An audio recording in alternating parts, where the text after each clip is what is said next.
রাজধানীর foreign service একাডেমিতে রাজনৈতিক দলগুলোর সঙ্গে জাতীয় ঐকমত্য কমিশনের দ্বিতীয় পর্যায়ের বৈঠক চলছে। এ নিয়ে আরও জানাতে সরাসরি যুক্ত হচ্ছেন সহকর্মী সাজিদ আরাফাত। সাজিদ, জুলাই সনদের খসড়া নিয়ে রাজনৈতিক দলগুলোর প্রতিক্রিয়া আমরা জানলাম, এখন সবশেষ কী হবে, আর এখন আজকে মানে কি আলোচনা চলছে? কথা হচ্ছিল যে খসড়া অলরেডি প্রস্তুত করে ফেলেছে ঐকমত্য কমিশন।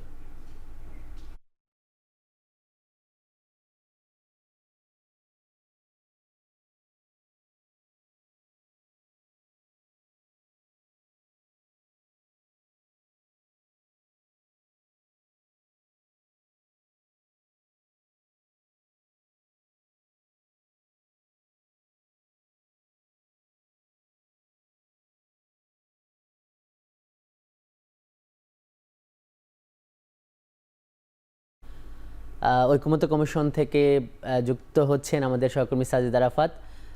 কিছু যান্ত্রিক গোলযোগ হয়তো আছে।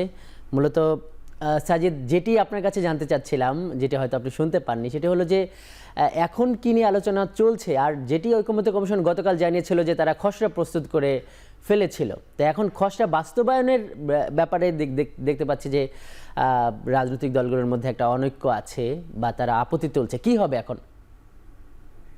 নারীদের নেতৃত্ব এবং ৩ নম্বর যে বিষয়টি রয়েছে মহা হিসাব নিরীক্ষক এবং ন্যায়পাল নিয়োগ সংক্রান্ত যে বিষয় সেটি, এবং তত্ত্বাবধায়ক সরকারের বিষয়ে যেটি বলে রাখতে চাই যে এটিতে দলগুলো বিভিন্ন এনসিপি সহ জামায়াত কিংবা অন্যান্য দলগুলো ঐক্যমত্যে পৌঁছালেও বিএনপির পক্ষ থেকে কিন্তু ঐক্যমত্যে পৌঁছানো যায়নি।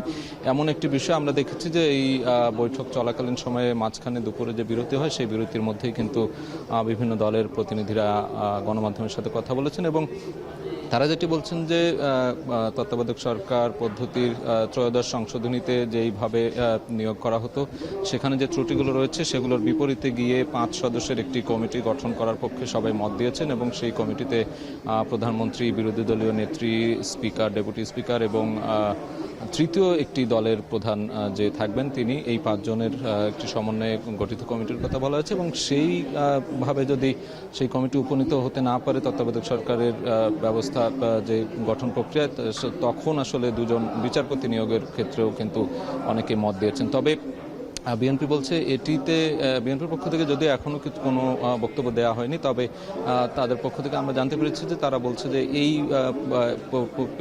প্রেক্ষাপটে যদি সমাধান না আসে তবে সেটি জাতীয় সংসদে সেই সমাধানটি করা হবে, এই একটি বিষয়। এবং জুলাই সনদের বিষয়েও কিন্তু এখানে কথা বলেছেন এনসিপির পক্ষ থেকে আক্তার হোসেন এবং জামায়াতের পক্ষ থেকে আব্দুল্লাহ মোহাম্মদ তাহের। তারা যেটি বলছেন যে জুলাই সনদের যে খসড়া ঘোষণা যেটি রয়েছে তাতে অনেক ধরনের অসঙ্গতিও রয়েছে এবং সেটি জামায়াত বলছে যে সেটি গণভোটের মাধ্যমে প্রয়োজনে সেটি উত্থাপন করা হতে পারে সেই সনদ বাস্তবায়ন করতে হলে। এবং আরেকটি বিষয় জানিয়ে রাখি যে জুলাই সনদের খসড়ায় সংযোজন বিয়োজন হতে পারে এমন একটি বিষয় বলেছেন আক্তার, যিনি এনসিপির সদস্য সচিব, তার পক্ষ থেকে কিন্তু এটি বলা হয়েছে এবং জুলাই সনদ বাস্তবায়নযোগ্য হতে হবে এমন একটি প্রস্তাব তিনি দিয়েছেন এবং সেখানে বাস্তবায়ন প্রক্রিয়া কিভাবে কোন পদ্ধতিতে হবে সেটি উল্লেখ না থাকায় কিন্তু তারা এর বিরোধিতা করেছে এবং এটি আবারও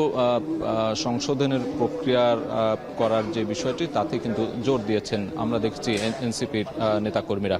তো বৈঠক এখনো চলছে, সবশেষ কি সিদ্ধান্ত আসবে, পুরোপুরি ঐক্যমত্যে পৌঁছানো যাবে কিনা সেটি আমরা আর কিছুক্ষণ পরে হয়তো জানতে পারবো। তো এই ছিল আমার কাছে সবশেষ। ফরেন সার্ভিস একাডেমি থেকে যুক্ত হয়েছিলেন সহকর্মী সাজিদ আরাফাত।